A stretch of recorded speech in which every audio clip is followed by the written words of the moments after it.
They don't know what life is like without computers or cell phones. So they always, thinking, what is, how to use my cell phone. This is the craziest one to me. 40% have tattoos. And 17%, but here's the question. Here's the interesting thing. 17% have multiple tattoos. Okay? So, the piercings, but we can go all the way to generation. Yeah, the big thing. That's coming back in style. I don't know what that. But what's interesting is, I was at the rodeo. I volunteered for the rodeo. And I was at the rodeo, I took my kids to the rodeo, and we were at the carnival. And I just sat there, and I just watched all the people, coming through. And I'm like, man, you got tattoos on your hand, your neck, all of these places. But think about it, okay? Now, I'm a Generation X. When I came out of corporate, I wore a blue suit, a white shirt, and a red tie. Okay? Now, as I said, I went to Hampton. Okay? I had the pleasure of doing an internship, or co-op, should I say, at Johnson & Johnson. And one of my good friends was my mentor. Just took me under his wing. And he talked about one of the guy who graduated from Hampton, because this was also the time when we really had gyms. Okay? First companies were starting to have gyms on site. And this guy had gone to Hampton, and he pledged Q.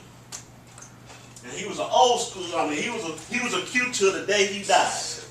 Which meant that he went and got hit, branded everywhere. Now, and he'd go work out. He'd work out in a muscle shirt, short pants, he had friends on his legs, so he's working out. And man's just like, what is going on? What does this guy have all these brandings? So just imagine now, with all of these tattoos, and some of them don't even have good meanings. I'm like, what does that mean?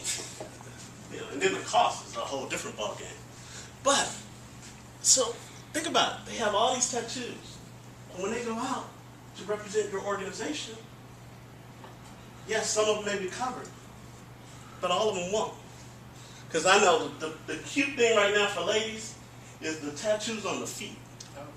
And you want to wear open-toe shoes on a sales call. Now, that's not going to work. But again, grew up getting constant feedback. Oh, you're so good. You're doing well.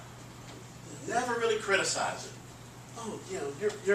Oh, don't worry about it. I know you didn't get an A this time, but you gave your best effort. Yeah, y'all didn't win the championship, but here's a trophy anyway.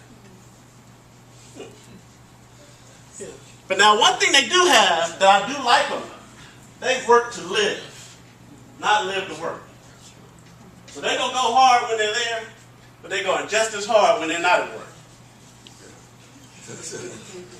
That work while they're there, be a little shaky. All right. But now what's interesting is,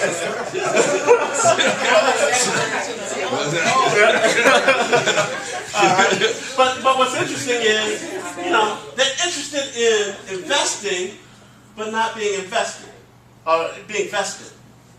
How many in here who've worked over 5 years and has been vested in at least one company during the course of their career? Okay? But think about it. They're not interested in being vested. They're interested in pay me now. I'll work a couple of years. I don't have to get vested. I'll move on. Very expressive and do not fear what's saying on their mind. I don't know if this is necessarily appropriate, but when you talk about the work to live and not to live to work, and then the whole concept around investing but not being vested, where did that come from? Why do they think that way? Well, part of what has happened is over the last couple of years, we can actually blame it on that little company that was downtown that had the little E sign. That company.